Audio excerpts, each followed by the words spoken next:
सभी लोगों को बहुत बहुत बधाई हो। देश के युवाओं ने एक अहंकारी सरकार को झुका दिया और धर्मेंद्र प्रधान जी को इस्तीफा देना पड़ा जनता के सामने। अब मेरी प्रधानमंत्री जी से निवेदन है कि लगे हाथों E20 का भी मामला सॉल्व कर दो। लोग बहुत ज़्यादा परेशान हैं, लोगों की गाड़ियां खराब हो रही हैं, माइलेज खराब हो रही है। तो इसीलिए प्रधानमंत्री जी से निवेदन है कि इससे पहले कि ये भी मुद्दा बड़ा बने, आप ही आगे बढ़ के इसको सॉल्व कर दो।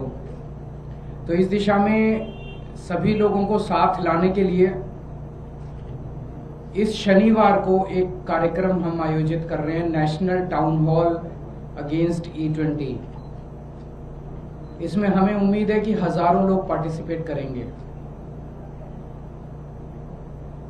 ये सुबह 12 बजे शुरू होगा। जो लोग दिल्ली और आसपास के शहरों के लोग हैं जो फिजिकली आ सकते हैं, वो कॉन्स्टिट्यूशन क्लब में पहुंचे, 11:30 बजे तक पहुंच जाएं।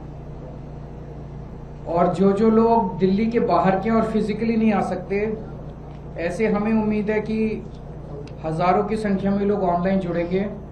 ऑनलाइन जुड़ने के लिए एक फोन नंबर है 8588883212, 8588883212। इस नंबर पे व्हाट्सएप कर दीजिए। हम शुक्रवार को शाम तक आपको एक लिंक भेज देंगे। आप अगले दिन सुबह 11:30 बजे के बाद किसी भी टाइम उस पर लिंक पे क्लिक करेंगे तो आप ऑनलाइन हमारे साथ जुड़ सकते हैं। इस टाउन हॉल में हमारी उम्मीद है कि हम इस इशू पे इंटरेस्ट रखने वाले सभी एक्सपर्ट्स को, सभी पीड़ितों को, जो लोग दुखी हैं इस मुद्दे से, जिनकी गाड़ियां खराब हो गई हैं, जो इस मुद्दे में इंटरेस्ट रखते हैं, एक्सपर्ट्स हैं, सब लोगों को एक प्लेटफॉर्म पे लाके सबको बोलने का मौका देंगे। और आगे की रणनीति तय होगी कि इस मुद्दे पे सरकार को कैसे फोर्स किया जाए कि सरकार इस E20 को विड्रॉ करे। तो मेरी लोगों से विनती है कि ज़्यादा से ज़्यादा संख्या में इसमें पार्टिसिपेट करें। फिजिकली आना चाहें फिजिकली भी कर सकते हैं और वर्चुअली आना चाहें वर्चुअली भी पार्टिसिपेट कर सकते हैं। अगर आपका कोई प्रश्न है तो आप बता सकते हैं। सर, आपने कहा कि इससे पहले कि यह मुद्दा बड़ा बने, सरकार तक की, क्या आप लोग नेशन वाइड इसको लेकर प्रोटेस्ट की सब कुछ करेंगे। अभी ये शुरुआत है, बीच में हो गया था। आपको याद होगा मैंने एक ऑनलाइन पिटीशन भी शुरू की थी प्रधानमंत्री के नाम। उसमें 2 लाख से ज़्यादा चिट्ठियाँ आ चुकी हैं, जिसको लेके अगले हफ्ते मैं प्रधानमंत्री के घर भी जाऊंगा, लेकिन वो इसके बाद, शनिवार के बाद। तो अभी शनिवार को इसमें ज़्यादा से ज़्यादा लोग पार्टिसिपेट करेंगे। सर, अभी जो सरकार की तरफ से आश्वासन दिया गया था छात्रों पे कार्रवाई नहीं होगी, बिहार, पश्चिम बंगाल, कई राज्यों में पुलिस एक्शन दिख रहा है, वो सही नहीं है। इस तरह से अपने ही लोगों के ऊपर इस तरह से एक्शन लेना सही नहीं है। खासकर पूरे देश के सामने सरकार ने ये वादा किया कि हम छात्रों पे कोई एक्शन नहीं लेंगे, लेकिन अब छात्रों के ऊपर पुलिस कार्रवाई की जा रही है, मुकदमे किए जा रहे हैं, लाठीचार्ज किया जा रहा है। तो इससे तो यही लगता है कि ये सरकार झूठी है, जो भी बोलती है अपने बात पे कायम नहीं रहती है। सर, आप बिल लाया जा रहा है और उसमें कड़े कानून बनाने की बात कही जा रही है। 5 साल और 10 करोड़। प्रधानमंत्री के पिछले 4-5 साल के स्टेटमेंट्स उठा के देख लो, सोशल मीडिया पे खूब चल रहे हैं। 2 साल पहले प्रधानमंत्री ने पार्लियामेंट में बोला था कि हम ऑलरेडी कड़े कानून बना चुके हैं। फिर जो 2024 का मास्टरमाइंड था, उसको इन्होंने बड़े तामझाम के साथ गिरफ्तार करवाया।